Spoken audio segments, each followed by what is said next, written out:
सबसे पहले मैं अर्जुन मल्होत्रा जी का आज के इस कार्यक्रम में बहुत बहुत स्वागत करता हूं और उनका शुक्रिया अदा करता हूं कि उन्होंने बहुत ही कीमती समय निकाल के आज हमारे बीच में हमारे स्टूडेंट्स को अपनी जर्नी बताने के लिए और उनको मोटिवेट करने के लिए आज आए हैं। हमारे कॉलेज से निकले हुए व्यक्ति ने, अर्जुन मल्होत्रा साहब ने बिज़नेस की दुनिया में, एंटरप्रेन्योरशिप की दुनिया में इतना बड़ा नाम कमाया।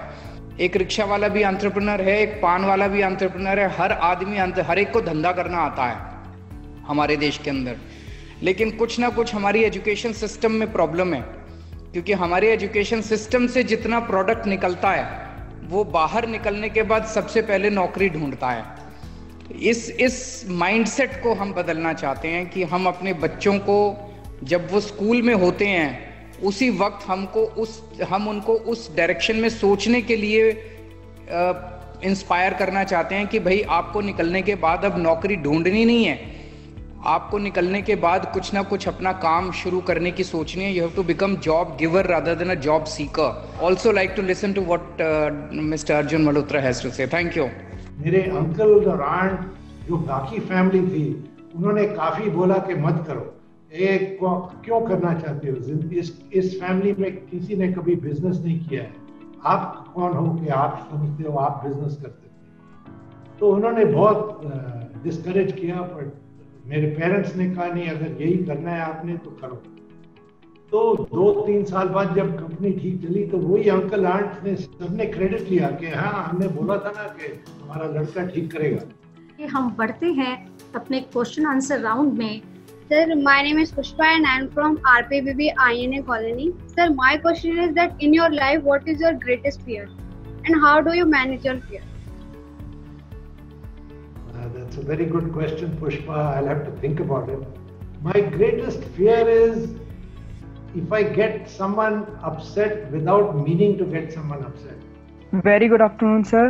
My name is Raj Sharma from RPBB Harinagar. Sir, my question is that you spent a fair amount of your life, your teenage life, with your maternal grandfather, who is a scientist too. What was his impact on your mindset and how you idealized him? उन्होंने ये मेरे को सिखाया और मैं वहाँ से ये सीखा कि मैथ में, जब मैं कभी मैथ टेस्ट के लिए जाता हूँ, मेरे दिमाग में होता है कि मेरे को 100% मिलना चाहिए। मेरा राइट है इस मैथ टेस्ट में, मेरे को 100% मिलना चाहिए। अगर नहीं मिले तो मेरी गलती है, मैं कोई केयरलेस मिस्टेक। सर, मेरा ये क्वेश्चन था कि किस टाइम आपने, ऐसा क्या पॉइंट आया लाइफ में जब आपने सोचा कि आपको पॉलिटिक्स में आना चाहिए? अब हमने कभी भी पॉलिटिक्स में आने का सोचा नहीं था। तो मेघा, अगर आपको याद हो कि अपने देश में भ्रष्टाचार के खिलाफ एक बहुत बड़ा आंदोलन हुआ था, जिसको अन्ना हजारे जी ने लीड किया था। तो हमारा तो सपना था कि देश से भ्रष्टाचार खत्म होना चाहिए। हमारे देश में इतने भ्रष्टाचार होते हैं, किसी को सज़ा मिलती नहीं है।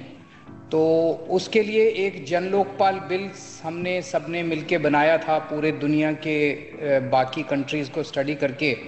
और हमने सरकार को, उस टाइम की सरकार को बोला था कि आप इसको कानून को पास करिए। और सरकार ने, इतना बड़ा आंदोलन हुआ, लाखों लोग सड़कों पे उतरे, लेकिन उस वक्त की सरकार ने उसको पास नहीं किया। तो हम कुछ लोगों ने फिर मिलके ये पार्टी बनाई और फिर राजनीति में हमने आने का निर्णय लिया।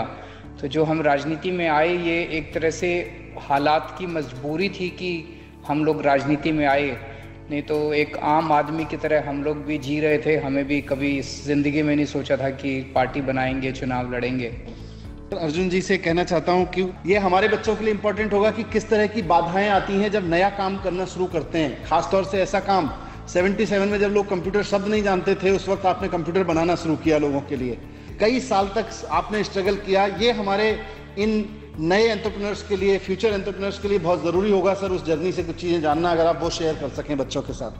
तो जब हमने अपना पहला कंप्यूटर बनाया, 8-bit कंप्यूटर, तो हमारा सिस्टम ये था कि आप चेक लेके आइए हमारे फैक्ट्री में और हम आपको कंप्यूटर देंगे और फिर आप बोलेंगे हाँ ये ठीक है, फिर हम इसे पैक करके आपको कंप्यूटर शिप कर। हम कंप्यूटर पैक कर रहे थे, किसी ने बोला आपने अपना एक्साइज दिया है, तो हम इतने नादान थे कि हमें पता ही नहीं था कि एक्साइज क्या चीज़ है। तो हमने एक्साइज इंस्पेक्टर को बुलाया, उसने कहा भाई इंडिया में तुम कुछ भी बनाते हो तो गवर्नमेंट को प्रोडक्शन टैक्स देना पड़ता है, उसका नाम है एक्साइज, वो जुर्माना। उस वक्त सैटरडे को हाफ डे होता था, I think first and third Saturday of होता था, बाकी हाफ डेज होते थे।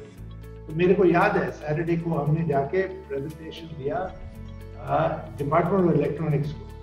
हमें जवाब मिला कि माइक्रो प्रोसेसर पॉलिसी अभी नहीं बनी है, उसको लगेंगे 4 साल। आप 4 साल बाद आइए, फिर हम ये चिट्ठी लिख के फाइनेंस मिनिस्ट्री को भेजें। जब आप कुछ करना चाहते हो, एज लॉन्ग एज आप लीगली करते हो, nothing is impossible. At least mentally you can't accept that something is impossible, कि ये नहीं हो सकता। आप अगर कुछ करना चाहते हो तो वो जरूर हो सकता है। अर्जुन जी के लिए पहला क्वेश्चन यहाँ से उर्मिला जीतू का है, जो वो पूछना चाहती है कि मैं अपने पापा का इलेक्ट्रॉनिक्स का बिजनेस आगे बढ़ाना चाहती हूँ, तो क्या आप कुछ टिप्स शेयर कर सकते हैं? अगर आप सॉफ्टवेयर से किसी भी इलेक्ट्रॉनिक डिवाइस को डिफरेंशिएट कर लें, सॉफ्टवेयर प्रोग्राम लिख के या ऐप हो या जो भी हो, तो बिजनेस चेंज हो सकता है। आप कमोडिटी को डिफरेंशिएट कर सकते हैं। अर्जुन जी, बहुत बहुत शुक्रिया आपका। आज आपने हमारे बच्चों को इतना अच्छा अपनी जर्नी के बारे में बताया। तो आज आपके पूरे इंटरेक्शन के दौरान बहुत सारी अच्छी अच्छी चीज़ें हमारे बच्चों को सीखने के लिए मिली, और मैं उम्मीद करता हूं कि भविष्य में भी हम आपको बुलाते रहा करेंगे जब भी समय समय पे बच्चों के साथ इंटरेक्ट करने के लिए। Thank you so much and we are really really grateful to you for sparing your time.